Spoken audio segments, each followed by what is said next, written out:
7:31 y tenemos el gusto de contar en Sucesos Noticias con la abogada Lourdes Tibán. Ella es máster en Ciencias Sociales de la Facultad Latinoamericana de Ciencias Sociales. En 2005 fue secretaria ejecutiva del Consejo de Desarrollo de las Nacionalidades y Pueblos del Ecuador, CODEMPE, asambleísta nacional de Ecuador 2009, 2013, 2017, miembro del Foro Permanente de las Naciones Unidas para las Cuestiones Indígenas por América Latina y el Caribe desde 2017 hasta la actualidad, considerada una de las líderes nacionales de mayor valía. Muy buenos días, qué gusto tenerla con nosotros. ¿Cómo está, abogada? Buenos días. ¿Me escuchan? Encantada. ¿Cómo está? ¿Qué tal? Buenos días. Qué gusto saludar desde la provincia fría, desde el Páramo, desde Salcedo. Vaya, qué bien. Desde el Páramo, muy bien. ¿Cómo evalúa las primeras acciones? Cuéntenos, por favor, Lourdes, y actividades del nuevo gobierno con Guillermo Lasso a la cabeza. Todavía no veo ninguna acción, pues. No hay nada que evaluar todavía. Son los primeros 15 días. Para hoy nos notificaron a todas las comunidades que bajemos a la vacuna a PAN, Saleo, sector Salcedo, y que iban a vacunar de 65 años hacia arriba, pero a medianoche nos han mandado un mensaje que no, que ya no se vacuna, que por favor no bajen. Entonces, los primeros 100 días se tiene que medir por el cumplimiento de la inmunización a los ecuatorianos para que la reactivación económica arranque. Así es que todavía estamos a la espera. No conozco más acciones que haya tomado, no estoy al tanto de qué es lo que se puede evaluar todavía en los 15 días. Bueno, ha habido, por una parte, yo diría, un evidente acercamiento hacia algunas comunidades indígenas. Por otro lado, creó la primera institución, que es la Secretaría de Gestión y Desarrollo de Pueblos y Nacionalidades. El ex asambleísta Luis Pachala fue designado para dirigir este organismo, ¿no?, con rango de ministro. Por otro lado, bueno, el cambio al reglamento de la conocida como Ley Mordaza, ¿no? Y tiene un código de ética, en fin.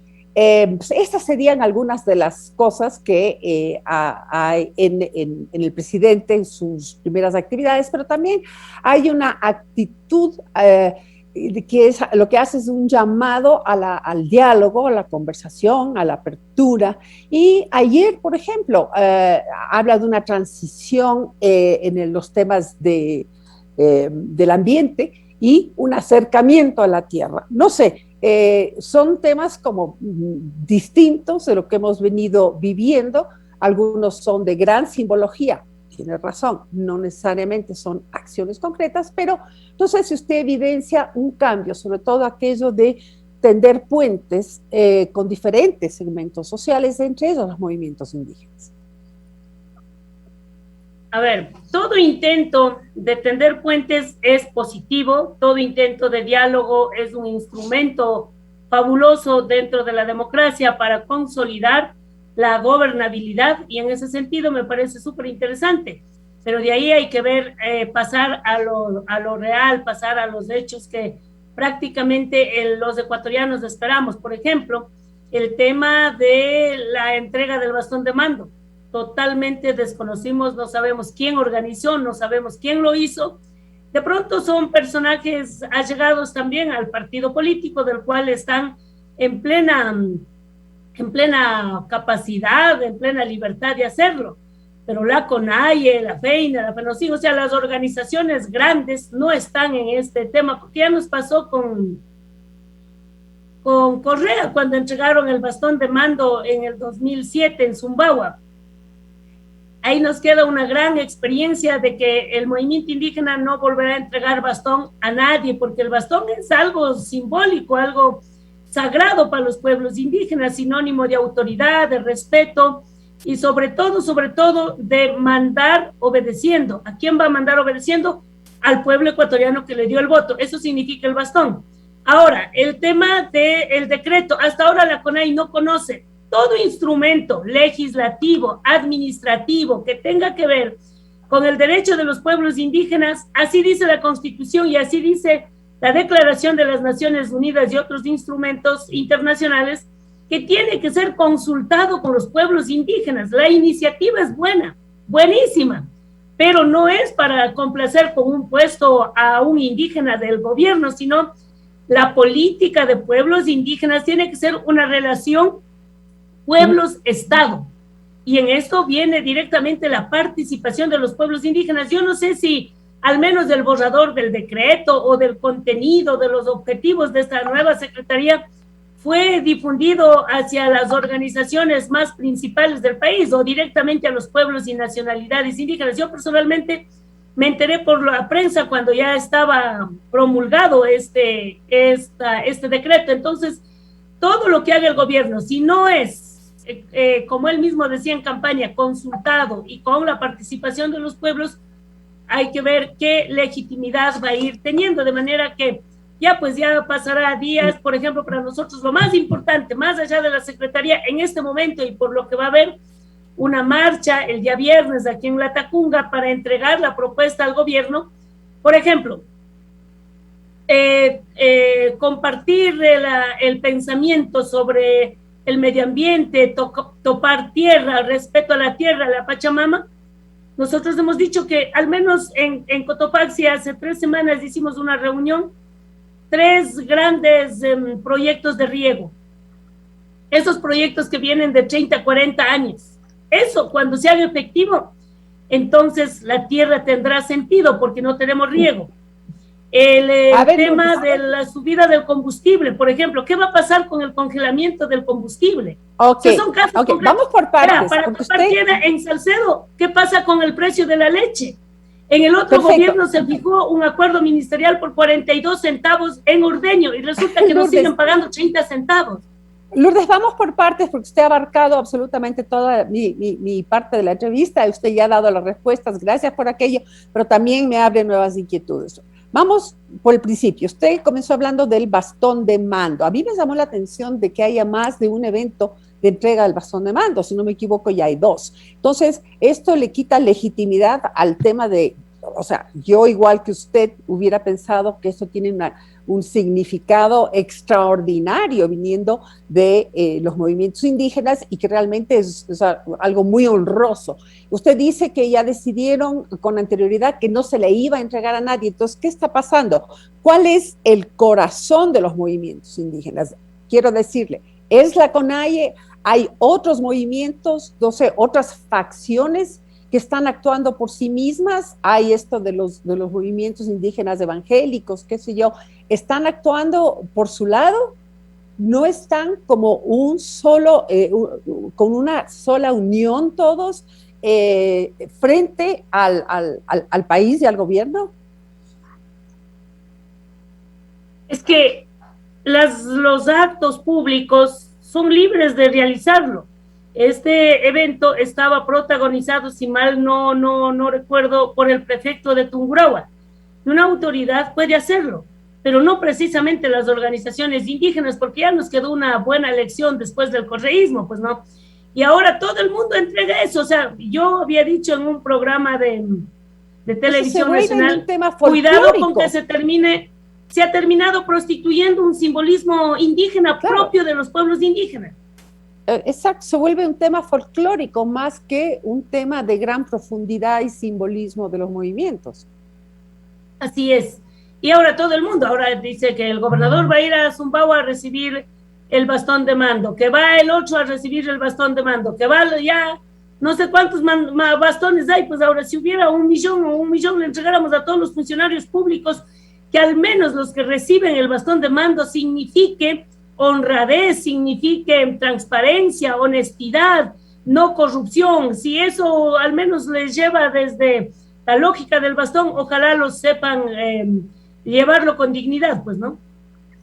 Muy bien. Usted también dice que el próximo viernes va a haber una movilización en Latacunga. Esta es la movilización que fue anunciada por Leonidas Issa.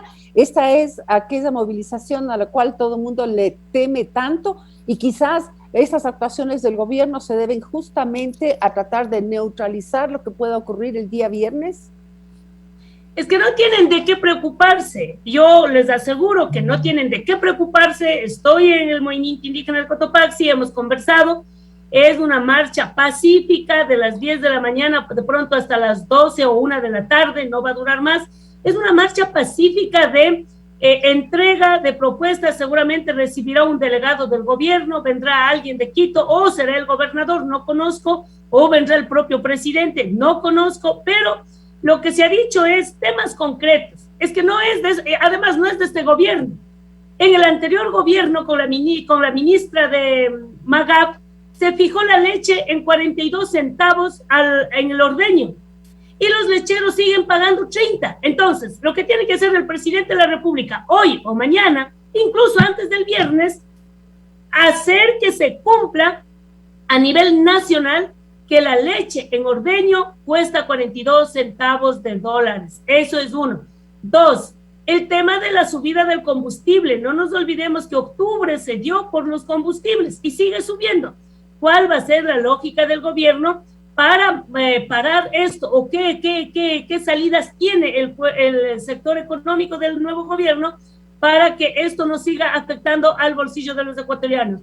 El siguiente tema es la conectividad.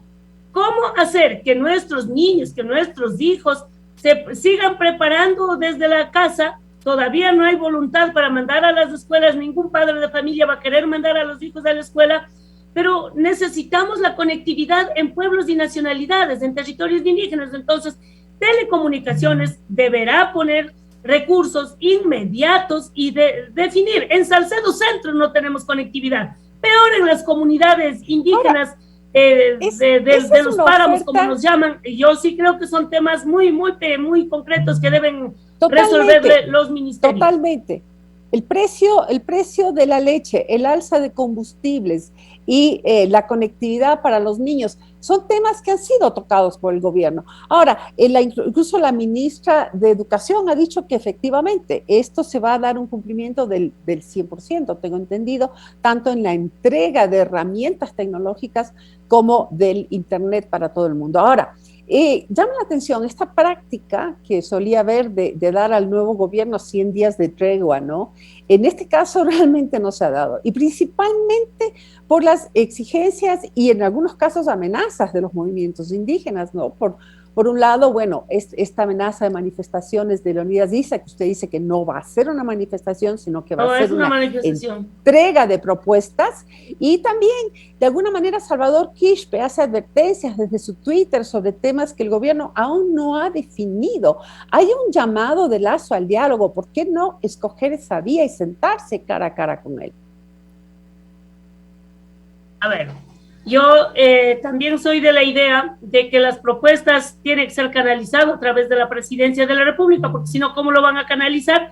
Por eso no conozco cuál va a ser la persona que va a recibir la propuesta del movimiento indígena de Cotopaxi este día viernes, pero ustedes le han enviado una carta al gobierno y han hecho el contacto.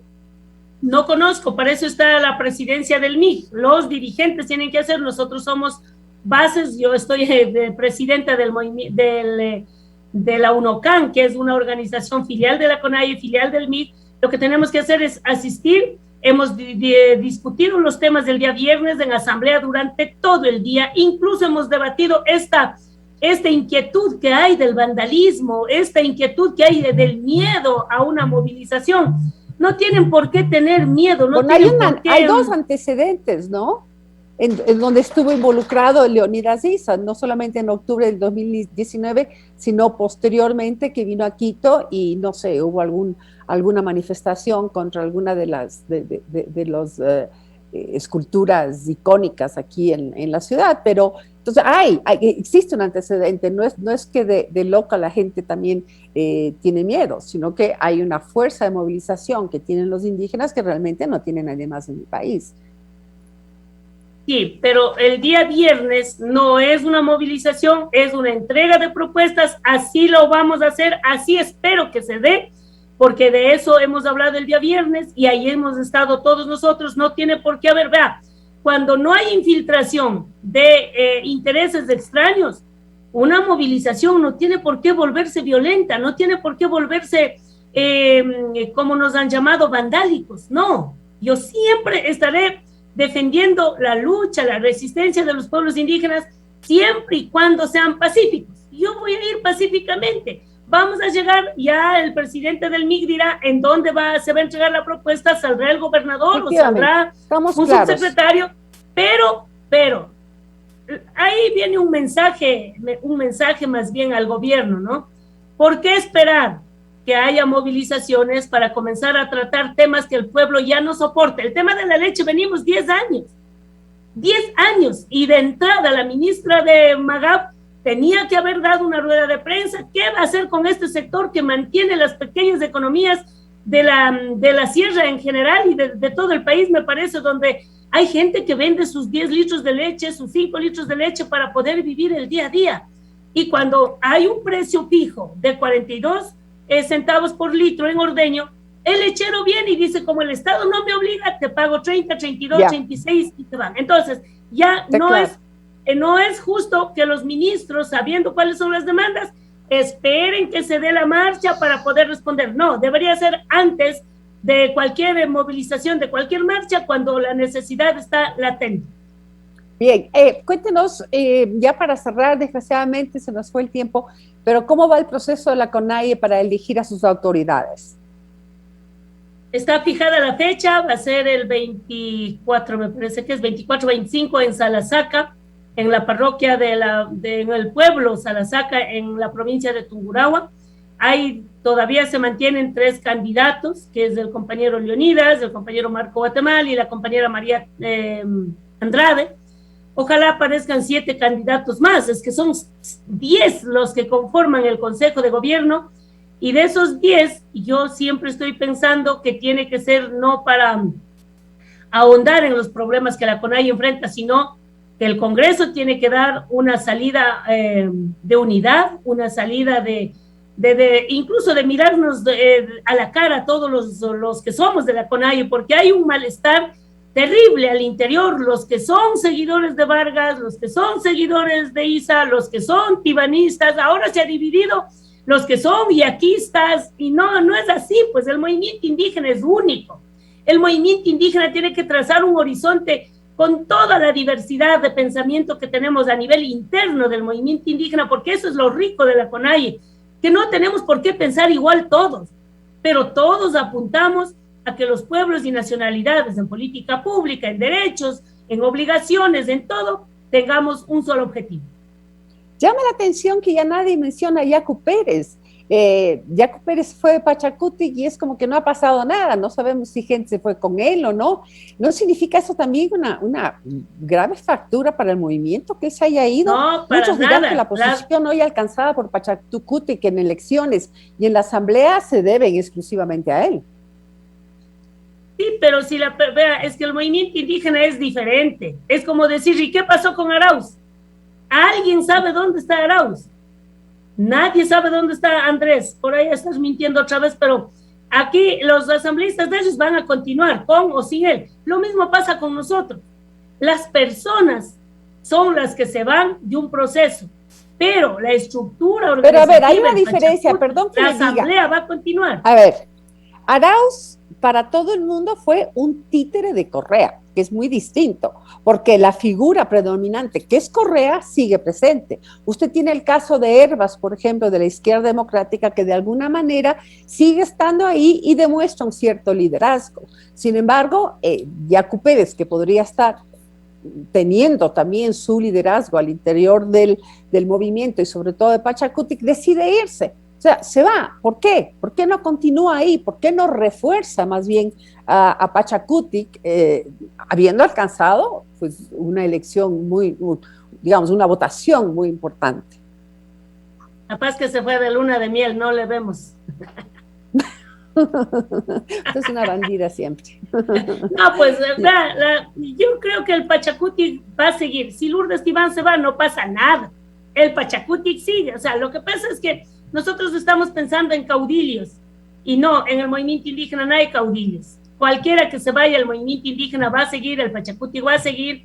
No entiendo cuál es la razón del compañero Yacu que dijo que se va del Pachacuti, pero que como nosotros hicimos ya, pues que le vaya súper bien, porque a nadie le podemos desear lo malo, la maldad, no va conmigo. que ojalá Dios quiera que esté bien de salud, que continúe su vida dirigencial, político, profesional incluso, como siempre lo ha sido, y le deseo, yo personalmente le deseo mucha suerte, incluso está en su condición de rehacer su familia. Él ha tenido momentos muy difíciles con su hogar, por ejemplo, cuando murió su esposa. Conozco de cerca a su familia, y lo único que le digo al compañero Yacu, que le vaya súper bien en donde quiera que esté. Ese es mi deseo. Él sabrá las razones por qué se fue, pero no por eso el bloque de legisladores tiene que paralizar. Yo les llamo a la unidad al bloque de legisladores. Ahí veo que andan expulsando unos a otros, tampoco es la salida. En democracia, en procedimiento parlamentario, con un voto se gana o se pierde. Así es que hay que continuar, y ojalá esta nueva asamblea, que todo el mundo ha visto con buenos ojos, no termine defraudando al pueblo ecuatoriano. El momento que comience a votar las leyes o la fiscalización y faltan los votos, ahí sí la asamblea va a arder fuego, y eso es lo que no queremos. Ojalá los 137 asambleístas ya pongan a trabajar. Queremos ver debatir a los 137 asambleístas, aprobar leyes y fiscalizar frente a la corrupción. Eso es lo que esperamos. Efectivamente, gracias por acompañarnos. Nada más quería cerrar diciendo que hay liderazgos que trascienden la coyuntura, que trascienden el momento. Yo le quería decir, a mí me pusieron en su biografía una de las más importantes líderes del movimiento indígena. Yo creo que no, yo creo que usted es una de las más importantes líderes del país. Trasciende inclusive el sector que representa, y eso es como muy importante porque es un referente para el país. Entonces, con esto me despido y le agradezco muchísimo por darnos su tiempo. Ayer visitaba una comunidad en Angamarca, me fui con un amigo, me dice, lo que yo quiero saber es cómo, verás, dice, todo asambleísta acaba su función y se murió. Pero tú sigues, tú, a pesar de haber sido asambleísta, no diste obras, no has dado carreteras, no has dado agua potable, porque el asambleísta no hace eso. El asambleísta hace leyes y fiscaliza. La pregunta de todo el mundo es cómo hacer para mantenerse más allá del momento que tú ocupas un cargo. Pasas un cargo y te mueres. No, la idea es ser responsable en el cargo que ocupas si quieres trascender a futuro, hacer cosas buenas, no defraudar al pueblo. A mí nadie me dirá ladrona en las calles, a mí la gente me dice la eterna asambleísta, y eso me tiene feliz, aunque todo lo que pasó en el correísmo, me ultrajaron, me garrotearon, me revolcaron, me dieron otro marido, me quitaron marido, me hicieron todo lo que quieran hacer, pero Lourdes Iván no ha doblegado. Voy a seguir luchando contra la corrupción y a favor de que los pueblos indígenas y el ecuatoriano en concreto, todos los ecuatorianos vivamos bien, tengamos empleo, tengamos que comer. Aquí no se trata de que un sector tenga que comer y el otro se muera de hambre. La igualdad, el buen vivir es para todos los ecuatorianos. Y yo le diría que usted se mantiene vigente también por siempre decir la verdad y ser autocrítica. La gente tiende a esconder los problemas internos. Mi sexto sentido dice el humor. El humor también, cierto es. Siempre nos refresca y siempre nos hace reír. Ok, gracias por acompañarnos. Ha sido un gusto tenerla y espero que no sea la última vez. No, para nada. Ya evaluaremos en unos 2 o 3 meses, la evaluamos nuevamente. Efectivamente. Muchas gracias. Vamos a hacer como el Semblanza. Muy amable.